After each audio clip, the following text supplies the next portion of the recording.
Hello there, right here we got some new information about Minecraft Live 2022. Besides reminding us that the event will be on October 15th, it also talks about hearing a distant rumble which is coming from a group of frogs. It also comes with this video here, which is the official announcement trailer. As this loads up, make sure you guys go ahead and hit that subscribe button, as well as leave a like, because these things really help out my channel and doesn't cost you anything. Let's see if we can spot any sneak peeks. First off, the trailer is quite a bit different than years past, with a great emphasis on the journey that the mobs take, which ultimately leads them to going to the Minecraft Live event. It starts out with Tadpoles making the text Minecraft Live, where the main character, this frog, leaves the pond, where there's a bunch of frogs dancing up at the surface here, and then it struts away with a purpose, going through different biomes, such as this savannah village, this mountaintop, which includes an outpost up here, as well as a couple of the rare one-horned goats. Right at the end of this clip, there is a frog that actually eats one of the goats. This is a reference to the snapshot, where they accidentally left in some code while testing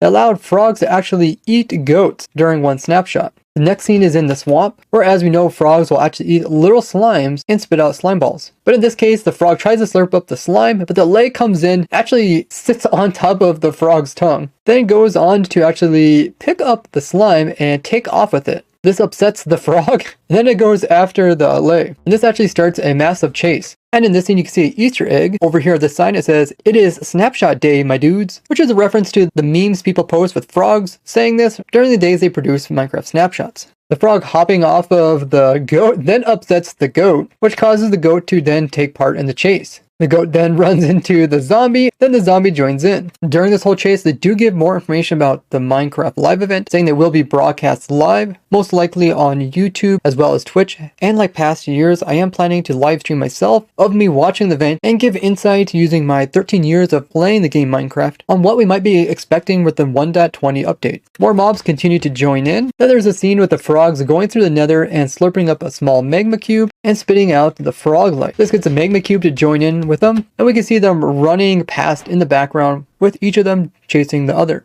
The main group of 3 frogs is still walking through the different biomes. Here we're going through a desert with a temple in the background. Then they're going through a jungle with a parrot actually riding this frog over here. And there's a baby panda riding adult panda. Now I know there is things in Bedrock Edition where different mobs can actually ride pandas, but we don't actually have that in the Java Edition. And that was a common question I got in my video about the rarest mob in Minecraft. After going through the jungle here, we see him going through the nether with a couple different biomes, including Warp Forest, Crimson Forest, Soul Sand Valley. Looks like there's a bastion as well as another fortress in the background. Then they officially announced the time which is going to occur on October 5th, which is going to be at noon Eastern Daylight Time, which is a good time because most people throughout the world can actually join. They're also going through this mineshaft here.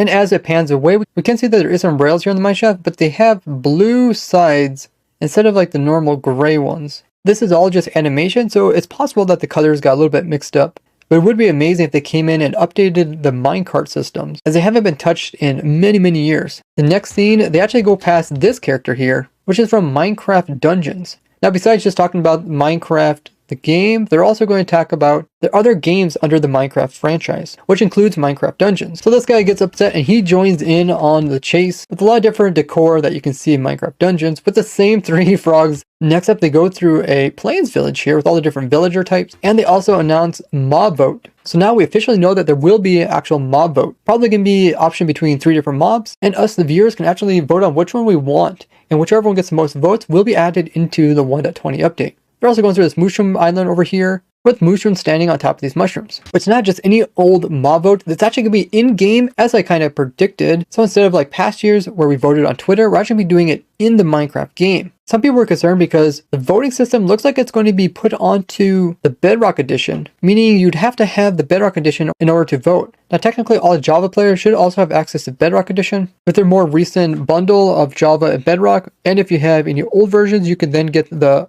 opposite version for free.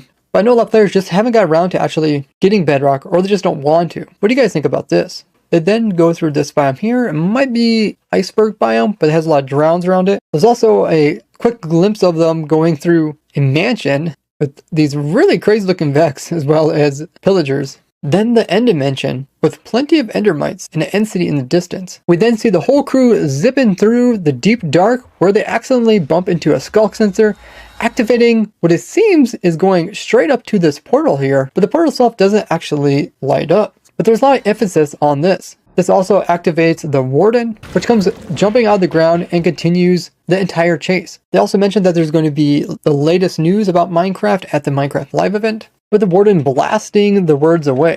The next scene takes place in their upcoming game, which is Minecraft Legends, with the characters, the villagers, as well as the piglins, and of course the whole crew zipping through there as well. They also announced that there's going to be sneak peeks. Here we can see more of the different characters that are Minecraft Legends. They're more smoother versions of like the Minecraft versions, and less blocky. We can also see some of the structures that are part of that game. And during this clip, this little piglin here just takes his little mace and whacks this villager over the head. And this other piglin in the distance, it looks like he's actually swinging off of his weapon or something. Then it comes like an all-out war with them hitting different ones. The Leia initially stole the slime is continuing on, then bumps into the Alex character who is placing down this sign over here, and this says "Train to Minecraft Alive," which at that point the entire crew sees this massive line of minecarts, which could be another reference to them updating the minecart systems. As if you've seen my quite old video about minecarts, there's some really weird tricks you can do with them, including you can actually make minecarts attached to each other, which is not well known. And in which case, you move one minecart, that all move as one big huge group. But there's also a lot of weird problems that come along with this, which is why like nobody ever uses it. If this whole minecart linking was actually fixed, as well as giving more uses, such as easily being able to put items into minecarts as well as remove them all automatically, people would be more willing to use them in more ways throughout their worlds. In the scene here, the lake kind of just hovers over top of the minecarts. All these guys kind of realize, well, maybe we shouldn't be chasing after each other. Instead, let's all just go to the Minecraft Live event. So then it shows all of them hopping into the minecarts, taking off to the event, all being happy, and putting their disagreements with one another to the side. This could be like a reference to people being really upset about the Caves and Cliffs update, kind of extending into 3 different updates, and also not getting different content that they thought was going to come to Minecraft, but never actually did, as well as people being upset about the chat reporting. So it's kind of showing that, hey, put that aside, we're going to have fun at Minecraft Live. And that's what all these different characters do. We even got the Warden in on over there with the Alex character holding the initial slime, as well as the whole thing getting pushed by a furnace minecart. Another thing that is hardly used in the game and lacks the automation that a lot of other things have in the game. So maybe if there was a way to automatically place fuel into it, it'd be used much more, as well as connecting better with other minecarts. The gas itself isn't actually riding, but it's flying alongside, and it kind of pans away and upwards, looking at the entire mountain view with the sun rising up. This is a very similar scene as when 1.18 came out. They also announced the official date as well as time, and how you can find more information on Minecraft Live when it comes around.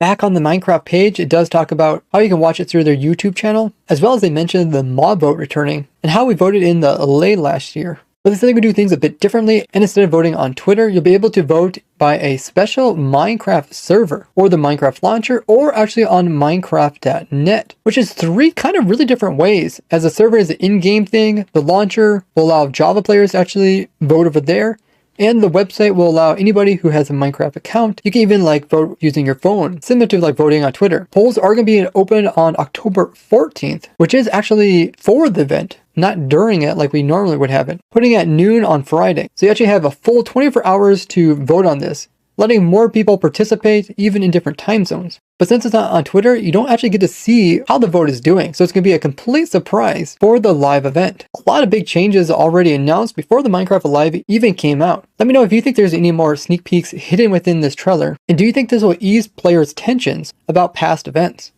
Now, in the shadows of that big announcement, they also came out with this other change, which is going to sneakily be added into the game. This has to do with username history API removal. So in just a couple of days, they're going to remove it so public access won't be able to see Minecraft usernames history. This allows websites like NameMC to actually show you what people's names were if they happen to change them in the past. So if we look up Dream, we can actually see Dream's original name was actually called Delta Ninja. And the way the site actually gets this information about the player previous name is through the API. So this is what they're removing.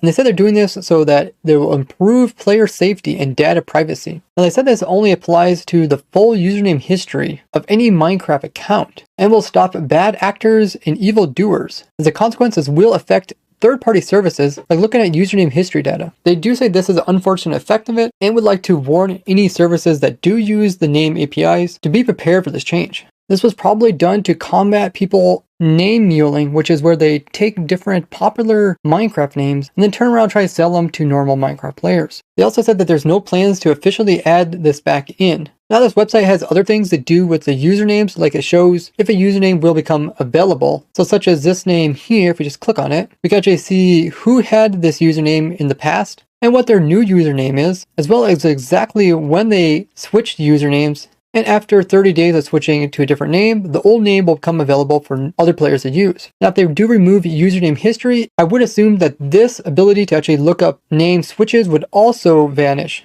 So if you want to switch your username to like web tracker, you wouldn't be able to just hop into this website and easily see if it's available or not, or easily see other options. If you think this change will have any other impacts, let me know in the comments. Also, since the last announcement, they did come in with a frequently asked question page about the vanilla capes, answering one of my questions I had in the last video to do with what happens if your Java edition and your Bedrock edition that you own are not on the same Microsoft email. And they answer by saying it's not possible for them merge the two emails into one, therefore you're not going to get the cape, even though you still own Java as well as Bedrock prior to June 7th, 2022. This is a thing that kind of upset people because I had a problem when I was purchasing my Bedrock edition that they wouldn't actually let me use the same email that I used for the Java edition because Microsoft email is so horrible when it comes to multiple accounts. It does weird things like it constantly tries to make you log in with the same email. Even if you're trying to use a different Microsoft account, it can just upright delete your Microsoft email and you just lose everything that's attached to it, which happened to me. I'll tell you that the email doesn't even exist, even if you have proof that it does. This was the main reason I was really concerned when Microsoft purchased Minecraft, because I ultimately knew that they were going to force people to use their email, which is just horrendous. And as I predicted, it ended up causing many problems, like people not even able to get their vanilla cape. Unfortunately, Microsoft doesn't seem to be taking any action in trying to resolve these problems. Now check out this playlist where I'm designing a farm for every single item in the game of Minecraft. Or this one where we're trying to complete a Minecraft world with 99% of the blocks removed. We're so close to 360,000 subscribers, so thanks everybody who's hit that button. I'm really excited for 1.20 and I've been doing live streams every Wednesday, Friday, Saturday, and Sunday, doing all sorts of things, getting ready for this update. So leave a follow over there and thank you guys so much for watching. I'll see you guys in the next one. Bye-bye.